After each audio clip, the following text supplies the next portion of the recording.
Hello students, स्वागत है आप सभी का आपके अपने यूट्यूब चैनल केएसएल में। तो फ्रेंड, जैसा कि आप बिल्कुल जानते हैं कि क्लास 12 फिजिक्स शुरू हो चुकी है, जिसका यूनिट है स्थिर वैद्युतिकी, जिसे हम इंग्लिश में क्या कहते हैं, इलेक्ट्रोस्टैटिक के नाम से जानते हैं। तो फ्रेंड्स, इलेक्ट्रोस्टैटिक्स में स्टार्ट किया गया है आवेश से, और आवेश के बारे में फुल डिटेल्स हम इसके पिछले वाले वीडियो में कर चुके हैं।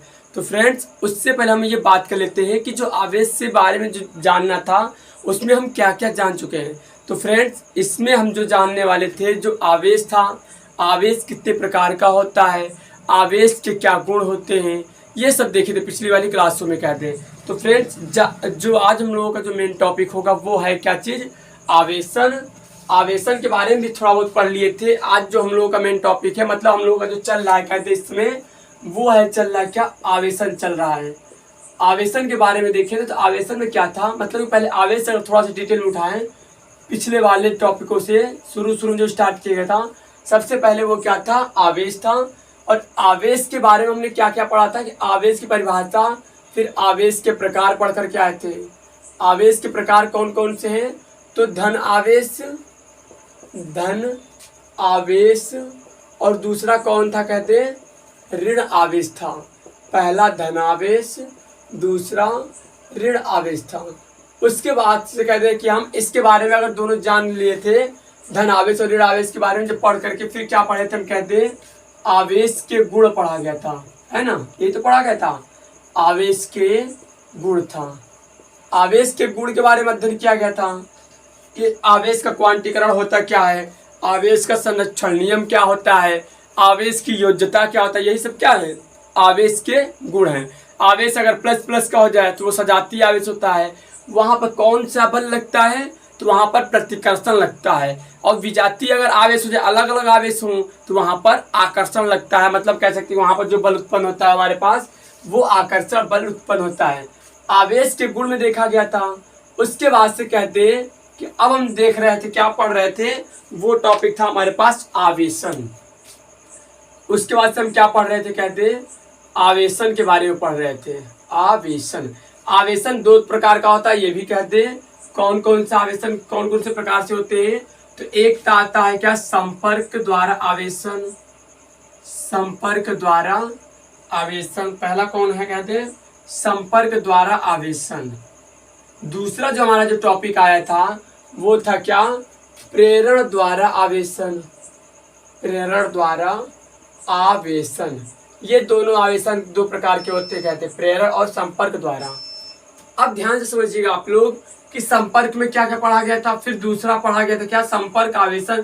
संपर्क जो द्वारा आवेशन होता है वो दो प्रकार का होता है। कौन कौन सा, एक तो आता है क्या, घर्षण द्वारा आवेशन। और दूसरा जो आता है संपर्क में, वो हमारे पास बहुत इंपॉर्टेंट है, वो कहते हैं वो चालन द्वारा आवेशन। क्या होता है बच्चों, चालन द्वारा आवेशन होता है। चालन द्वारा आवेशन बहुत मजेदार टॉपिक है, अपने आप में मस्त लगते हैं कहते हैं पढ़ने में और पढ़ाने में। चालन द्वारा आवेशन, ये दोनों हमारे पास कहते हैं कि कल की क्लास में ये कंप्लीट हो गया था। घर्षण मतलब रगड़ करके हम देखते कैसे होता है, और चालन मतलब फ्लो करवा करके तार से अगर जोड़ देते, चाहे किसी भी संपर्क करा देते हैं, तो वो किस तरह से चलता है, वो भी चालन द्वारा होता है। अब आज हमें जो मेन टॉपिक है वो हमारा क्या कहते हैं, प्रेरण द्वारा आवेशन होगा। आज इसी के बारे में हम डिस्कस करेंगे, इसी के बारे में जानेंगे कि प्रेरण द्वारा आवेशन होता क्या है, और इसके बारे में बहुत अच्छे से जानेंगे कि इसमें कोई भी अगर डाउट्स होगा तो हाँ बताइएगा कि हाँ यहाँ पर समझ में नहीं आ रहा है, ठीक है, तुरंत कमेंट्स करिएगा, तुरंत आपका यहाँ पर रिप्लाई मिलेगा। यहाँ पे चलिए देखते हैं क्या लिखा हुआ है, प्रेरण द्वारा आवेशन लिखा हुआ है। तो प्रेरण द्वारा हम बात करते हैं, प्रेरण द्वारा आवेशन में क्या क्या होता है। तो सबसे पहले, उससे पहले एक चीज और समझ लेते हैं, रीमार्क करके क्वेश्चन समझ लेते हैं। ये अगर समझ जाते हैं तो इसी का प्रयोग हम प्रेरण द्वारा आवेशन में करने वाले हैं। किसके द्वारा हम कहते हैं, रिमार्क में देखिएगा क्या बताने जा रहे हैं कि सपोज करते हैं क्या है, ये एक परमाणु है और एक परमाणु ये है। इस पर जो आवेश है कहते हैं Q1 है, इस पर जो आवेश क्या है Q2 है। इस वाले पदार्थ पर आवेश जो है Q1, इस वाले पदार्थ पर चाहे परमाणु पर कितना है आवेश Q2 है। तो अगर हम बात करें कि अगर इन दोनों के अगर बारे में सोचे तो अगर यहाँ से तार जोड़ते हैं हम, पतले तार से अगर जोड़ दें, पतले तार से मान लीजिए जोड़ दिया जाता है तो आवेश किधर से किधर जाएगा ये तो आप लोग भी जानते होंगे। आवेश हमारे पास जिधर ज्यादा होता है मतलब कि ज्यादा से कम की तरफ बढ़ता है, जिधर उच्च होता है उधर से कम की तरफ आवेश फ्लो करता है। तो अब इधर पता नहीं कौन किधर जाने वाला है, लेकिन इतना हमें मालूम है कि आवेश ये तब तक फ्लो करेगा जब तक कि दोनों के आवेशों के मध्य विभव बराबर न हो जाए। दोनों आवेशों यानी दोनों परमाणुओं का विभव जो हो जाए वो समान न हो जाए, तब तक ये कहते हैं आवेश इसमें से उसमें प्रवाहित होते रहेंगे। मतलब अब हम यहाँ पर कहना चाहें तो दोनों में आवेश क्या हो जाएंगे, बराबर हो जाएंगे, तब तक आवेश से प्रवाहित करेंगे। मतलब Q1 प्लस Q2 को जोड़कर क्या कर दो, 2 से भाग लगा देंगे तो इतना इतना आवेश दोनों तरफ क्या होगा, रहेगा। अभी आपको एग्जांपल दे समझाएंगे, बहुत अच्छे से क्लियर होगा आपका। मान लीजिए कि हम कोई नंबर दे दें, ध्यान सोचिएगा। सपोज करिए यहाँ पे एक एग्जांपल हम देते हैं, इस पर आवेश कितना है, Q1 का मान कितना है 4, Q2 का जो मान है कहते हैं वो है 6, Q वाला आवेश पर इस पर आवेश कितने 6। तो अगर इसको हम पतले तार से जोड़ दें तो आवेश किधर से किधर जाएगा, उधर से इधर आएगा, क्योंकि 6 आवेश इधर क्या है 4 है। कब तक आएगा, जब तक कि दोनों का विभव क्या ना हो जाए, बराबर ना हो जाए। दोनों का विभव क्या हो ना जाए बाबू, कहते विभव बराबर न हो जाए, तब तक ये आवेश क्या होते रहेंगे, एक दूसरे से दूसरे तरफ जाते रहेंगे। तो अब हम यहाँ पे जो सूत्र बताए हैं, मतलब इन दोनों आवेशों को जोड़ दो तो आधा आधा दोनों के ऊपर क्या हो जाएगा, वितरित हो जाता है। भले शुरू में अगर तार नहीं जुड़ा हुआ है तो भले शुरू में घट बढ़ करके आवेश दोनों पर रहता, लेकिन जैसे अगर हम जोड़ देंगे तो आवेश दोनों के ऊपर समान मात्रा में क्या हो जाएगा, दोनों पदार्थों पर चाहे दोनों परमाणुओं पर वितरित हो जाएंगे। जैसे कि अगर हम मान लीजिए कि अगर इसके ऊपर बात करें कितना आवेश होगा, इसके ऊपर कितना आवेश होगा, चलिए बात करते हैं। Q1 प्लस का Q2 बटे क्या होता है 2, Q1 कितना है 4 प्लस Q2 कितना है 6 अब बटे 2, भाग कराएंगे तो क्या हो जाएगा 6 4 10, 10 बटे 2, 2 को भाग कराएंगे, 2 से भाग कराएंगे 10 में तो कितना आएगा 5 आएगा। मतलब हम कह सकते हैं कि इस वाले परमाणु पर 5 आवेश रह जाएंगे, इस वाले परमाणु पर भी कितने आवेश हो जाएंगे, कहते हैं 5 ही आवेश रह पाएंगे। मतलब देखिए दोनों पर आवेश क्या हो गए, समान मात्रा में वितरित हो जाते हैं। मतलब कि हम इसलिए कह रहे हैं कि इस पर अलग अलग लेते हैं, माने Q1 उस पर क्या Q2 है, लेकिन जैसे पतले तार से जोड़ेंगे आप लोग वैसे ही क्या हो जाएगा, Q1 Q2 को जोड़ करके 2 से भाग लगा दीजिए, बराबर भागों में क्या हो जाएगा, बट जाएगा।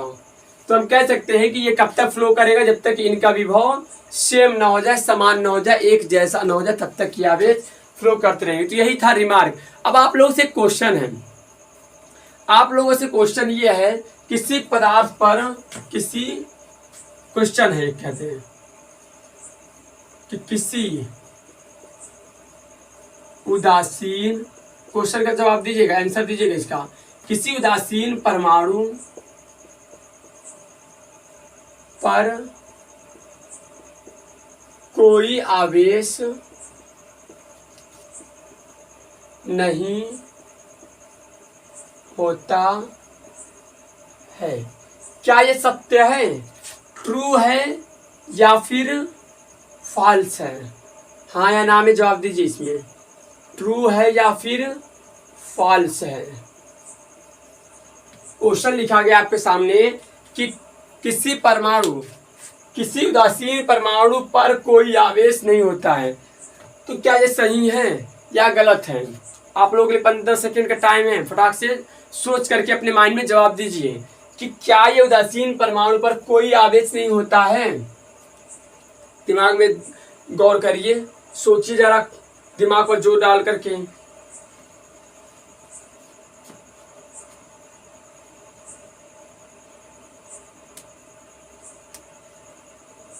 तो क्या हुआ, चलिए हम बताते हैं, जानते तो किसी उदासीन परमाणु पर कोई आवेश नहीं होता है, क्या सत्य या नहीं, चलिए हम जांच कर करेंगे। मान लेते हैं कि ये कोई क्या है, परमाणु है, ये कैसा परमाणु कहते हैं, उदासीन। उदासीन कब कहा जाता है, हम उदासीन परमाणु तब कहेंगे जितना प्लस हो उतना माइनस, तब उसको क्या कह सकते हैं, हम उदासीन कहते हैं, मतलब शून्य आवेश। ऐसा नहीं कि आवेश नहीं होता है, मतलब हम कहना चाह रहे क्या कि ऐसा कोई परमाणु नहीं जिनके ऊपर आवेश ना हो। आवेश तो 0 हो सकता है, लेकिन जितना प्लस होगा उतना ही माइनस भी होगा, कहते हैं जितना प्लस होगा उतना ही माइनस होता है, तो इसलिए हम उसको क्या कहते हैं, उदासीन परमाणु के नाम से जानते हैं। लेकिन ये थोड़ी ना हुआ कि उस पर आवेश ही है नहीं, जितना प्लस है उतना ही माइनस है, लेकिन ये तो है नहीं कि आवेश नहीं है, प्लस भी है माइनस भी है, बस सेम से मात्रा में है, तो इसीलिए हम उसको क्या कहते हैं, उदासीन परमाणु। लेकिन ये थोड़ी ना कि उस पर आवेश ही ना है, आवेश है, तो इसलिए हम यहाँ पर कह सकते हैं कि ये क्या है, फॉल्स है, आवेश होता है। यहाँ पर हम क्या करें, किसी उदासीन परमाणु में कोई आवेश नहीं होता है, तो ये नहीं, गलत बात है, उस पर आवेश होता है। तो ये हमारे पास क्या था, कहते टॉपिक रिलेटेड क्वेश्चन था, TRQ था। ऐसे क्वेश्चन आपको 1 नंबर का बन सकता है। यदि किसी उदासीन परमाणु पर कोई आवेश नहीं होता है तो बताइए क्या सही है या फिर गलत है। तो यहाँ पर जी हाँ गलत होगा, क्योंकि जितना आवेश यानी उदासीन परमाणु उनको कहते हैं हम कि जितना प्लस होता है उतना ही उस परमाणु पर, मान लीजिए 5 प्लस का है तो 5 ही माइनस का भी होगा, तो हम कह सकते हैं कि उदासीन परमाणु। लेकिन ये थोड़ी ना कि इस पर आवेश, मतलब कि आवेश है, इस पर है ये नहीं है, इस पर आवेश होंगे। तो हम कह सकते हैं कि उदासीन परमाणु पर सदैव आवेश रहते हैं, लेकिन ये नहीं दिखाया जाता है कि कौन सा आवेश, वो कौन से परमाणु का आवेश है, धनावेशित परमाणु की ऋण आवेशित, इसलिए हम नाम नहीं देते। क्यों? क्योंकि जितना प्लस उतना ही माइनस, इसलिए हम किसी का घर ये नहीं बता सकते कि प्लस का घर है या माइनस का, इसलिए हम नाम देते हैं उदासीन परमाणु। तो चलिए अब हम स्टार्ट करते हैं बेहतरीन तरीके से। उदासीन, इसको मतलब बेहतरीन तरीके से कहते हैं आवेशन। प्रेरण द्वारा आवेशन क्या होता है, तो प्रेरण द्वारा आवेशन के बारे में हम समझते हैं फुल डिटेल से और बहुत अच्छे से समझेंगे क्या होता है प्रेरण द्वारा आवेशन। चलिए देखते हैं, एकदम बिल्कुल कहते हैं लो, जिसको ही कहते हैं जीरो से हीरो, तो वहां से हम आप लोगों को ले जाने की कोशिश करेंगे। ऐसा मानते कि आप लोग कुछ नहीं पढ़े हैं, अभी तक कुछ नहीं जानते। इसमें हमारा टॉपिक क्या रहेगा, प्रेरण द्वारा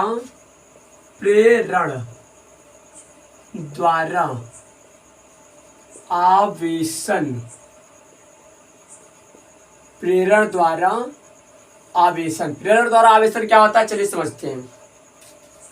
प्रेरण द्वारा आवेशन उससे हम कहते हैं, इसकी परिभाषा बहुत सुंदर, बहुत खूबसूरत सी है कि यदि किसी पदार्थ को, चाहे यदि किसी वस्तु को बिना स्पर्श किए आवेश देने की प्रक्रिया, समझिए बात को, यदि किसी वस्तु को बिना छुए आवेश देने की प्रक्रिया क्या कहलाता है, प्रेरण द्वारा आवेशन कहलाता है। यदि किसी वस्तु को बिना स्पर्श किए आवेश देने की प्रक्रिया को हम प्रेरण द्वारा आवेशन कहते हैं। लिखते हैं यहाँ पे परिभाषा, यदि किसी वस्तु को बिना स्पर्श किए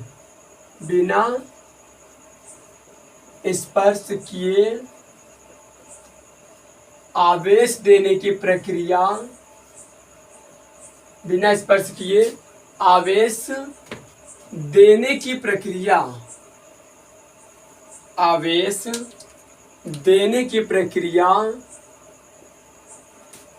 देने की प्रक्रिया को हम क्या कहते हैं, प्रक्रिया को हम प्रेरण द्वारा आवेशन कहते हैं। इसकी परिभाषा क्या है, समझ में आया? यदि किसी वस्तु को बिना छुए आवेश जो देते हैं, उसी प्रक्रिया को हम, उसी सिस्टम को हम, इसी प्रोसेस को हम क्या कहते हैं, प्रेरण द्वारा आवेशन कहते हैं। अब हम इसके परिभाषा को तो समझ में आ गया, लेकिन अब हम इसके कुछ एग्जाम्पल के तरीके समझते हैं। एग्जाम्पल में क्या होता है, जैसे उदाहरण में देखते हैं क्या, जैसे करके, जैसे कि मान लेते हैं कि कोई परमाणु लेकर के आया, ये कोई उदासीन परमाणु है, लेकिन ऐसा तो है नहीं कि इस पर आवेश नहीं होगा, जितना प्लस उतना माइनस होगा, ये मान के चलिएगा आप लोग। और ये उदासीन परमाणु किसी कुचालक पट्टी पर रखा गया है। कुचालक पट्टी मतलब ये एक स्टैंड है जिसके ऊपर रखा गया है, मतलब ये धरती से भी, कहते पृथ्वी से भी नहीं स्पर्श कराया गया इस परमाणु को। इसको हम कहते हैं कि ये कुचालक पदार्थ के सहारे, कुचालक पदार्थ के ऊपर इसको क्या किया गया है, रखा गया है। तो हम यहाँ पर कह सकते हैं कि ये उदासीन परमाणु है। अब इस उदासीन परमाणु को इसके पास में हम क्या लेकर जाते हैं, इस उदासीन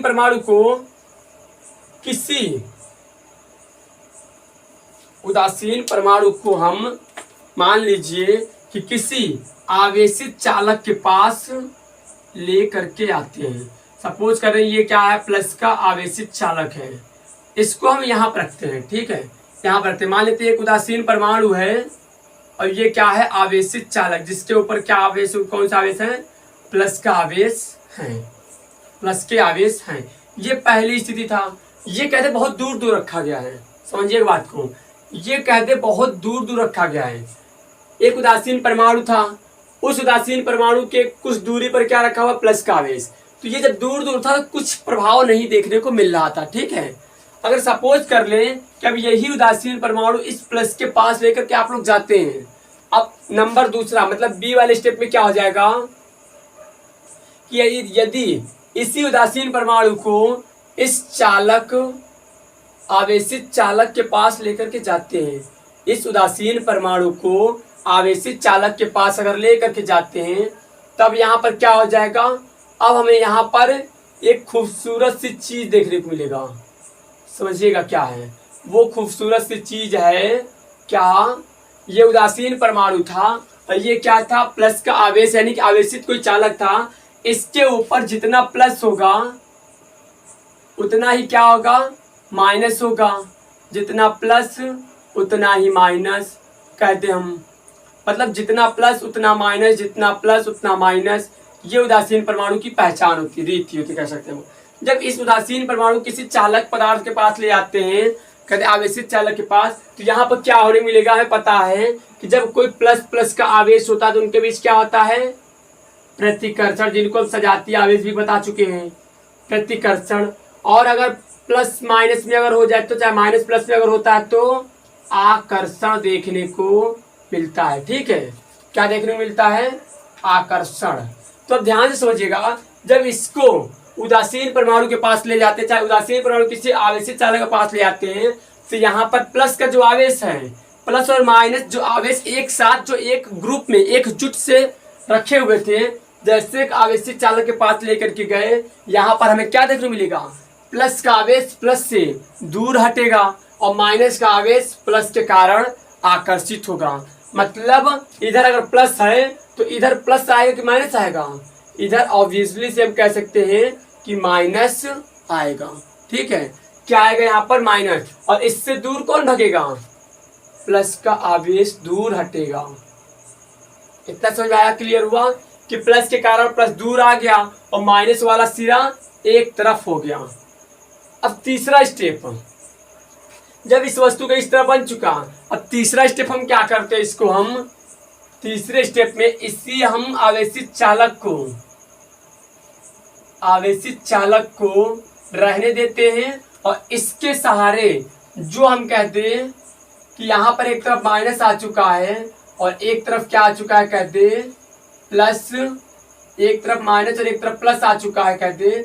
तो अब यहाँ पर इसको हम क्या करने जा रहे हैं, पृथ्वी के साथ जोड़ देते हैं, जिसको हम क्या कहते हैं हिंदी में, भू संपर्कित। इसको क्या कहा जाता है, भू संपर्कित कहा जाता है। भू संपर्कित मतलब आप लोग एक चीज और कहते हैं देसी भाषा में, वो क्या होता है, अर्थिंग जिसको कहते हैं हम, यही तो कहते हैं अर्थिंग। मतलब जमीन से तार को गाड़ देते हैं, उसको क्या कहते हैं, अर्थिंग, या फिर भू संपर्कित करा देते हैं।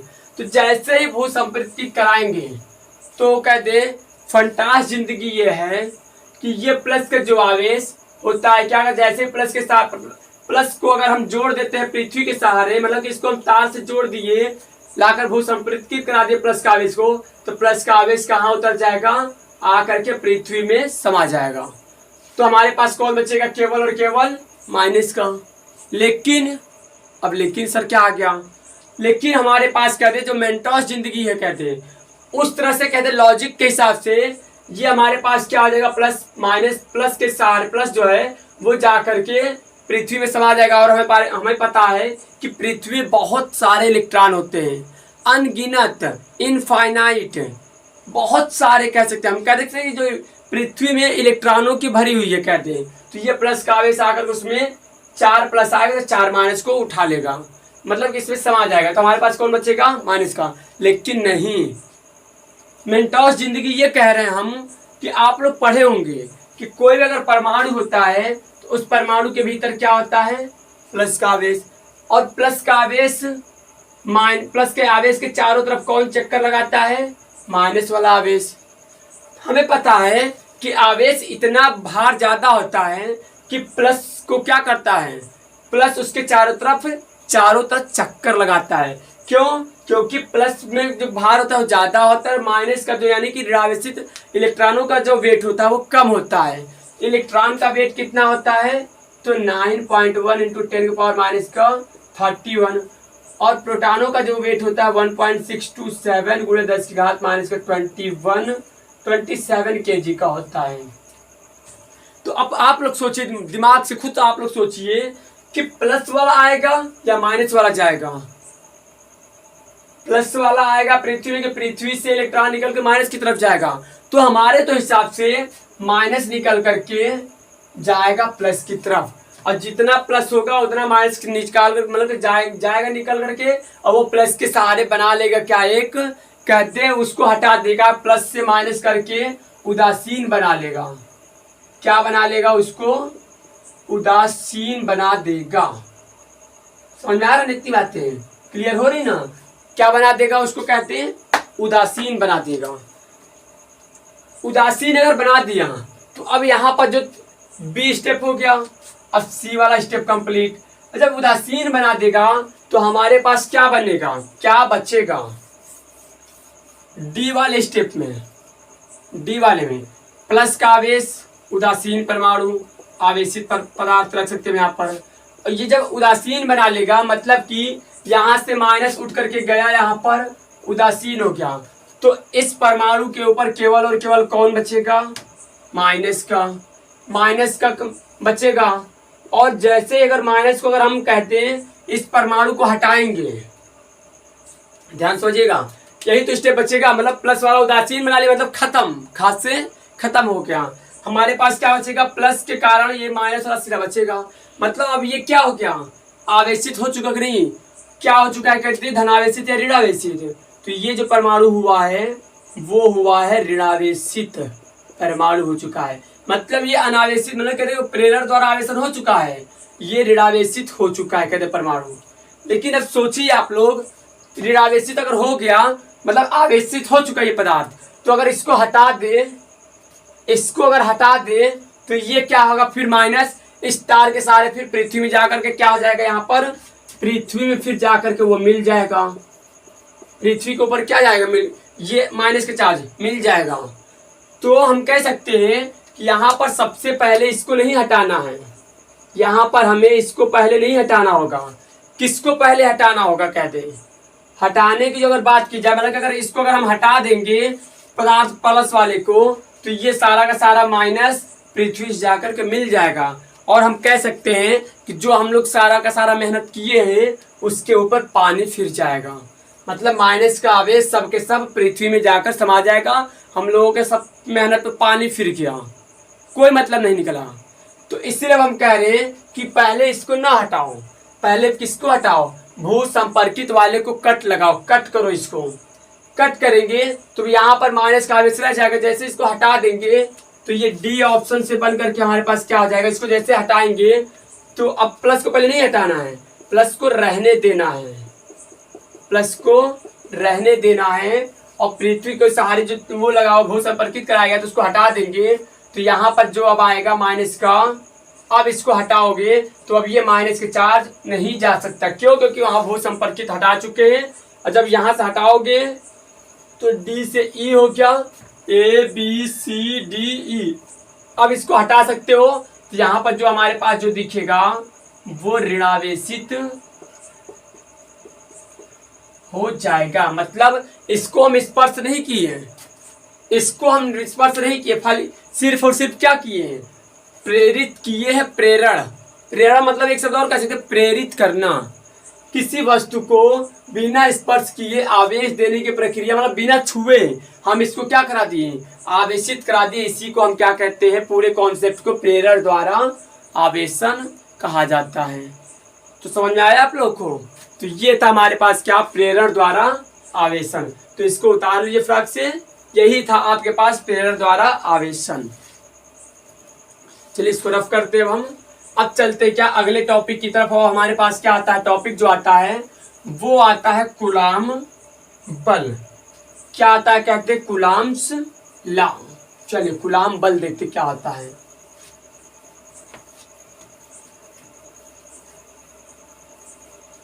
कूलाम बल अगर आप लोग पढ़े होंगे क्लास 12 सॉरी कक्षा 11 यानी कि फर्स्ट ईयर वाली क्लास में अगर पढ़े होंगे फिजिक्स, वहां पर एक चैप्टर था गुरुत्वाकर्षण बल। गुरुत्वाकर्षण बल या ग्रेविटेशनल फोर्स, गुरुत्वाकर्षण बल पढ़े होंगे। गुरुत्वाकर्षण बल कहाँ उत्पन्न होता है, गुरुत्वाकर्षण बल कहाँ उत्पन्न होता है, मतलब कि यहाँ पर हमें जो पढ़ने जा रहे हैं वो कूलाम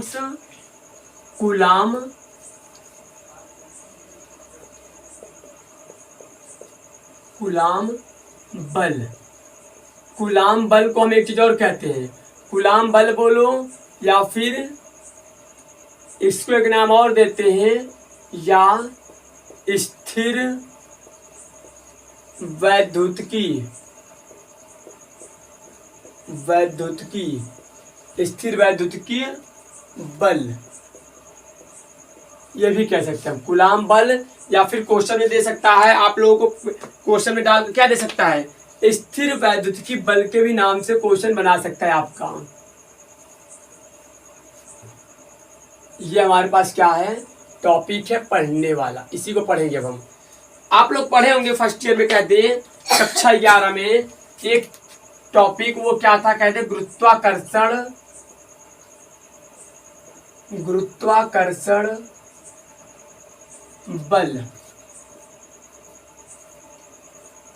गुरुत्वाकर्षण बल, गुरुत्वाकर्षण बल होता क्या है, तो गुरुत्वाकर्षण बल कहते हैं कि किन्हीं दो द्रव्यमान वाली वस्तुओं के बीच कौन सा बल उत्पन्न होता है, किन्हीं दो भार वाली वस्तुओं के बीच जो बल लगता है वो लगता है गुरुत्वाकर्षण बल। सपोज कर रहे हैं कि मान लेते हैं कि ये वस्तु जो है इसका जो वेट है वो m1 है और इसका जो वेट है जो वो है क्या, m2। ये दोनों के बीच की दूरी कितनी है, कहते हैं r दूरी पर ये रखे गए हैं, r दूरी पर ये क्या है, कहते हैं रखे हुए हैं। तो यहाँ पे जो बल लगता है, यहाँ पे जो फोर्स लगता है वो किसके समानुपाती होता है, दोनों द्रव्यमान वाली वस्तुओं के गुणनफल के समानुपाती होता है। दो द्रव्यमान वाली वस्तुओं के गुणनफल के क्या होता है, वो समानुपाती होता है बल। इसको समीकरण नंबर फर्स्ट नाम देते हैं। और क्या होता है, बल जो होता है दोनों द्रव्यमान वाली वस्तुओं के बीच की दूरी के वर्ग के क्या होता है, इनके बीच की दूरी के वर्ग के व्युत्क्रमानुपाती होता है। और यहाँ पे जो सूत्र आता है F प्रोपोर्शनल m1 m2 बटे r के स्क्वायर होता है। मतलब यहाँ से अगर प्रोपोर्शनल का अगर चिन्ह हटाएंगे तो आता है नियतांक g m1 m2 बटे r का स्क्वायर, जहाँ पर g को क्या कहते हैं, हम सार्वत्रिक नियतांक कहते हैं।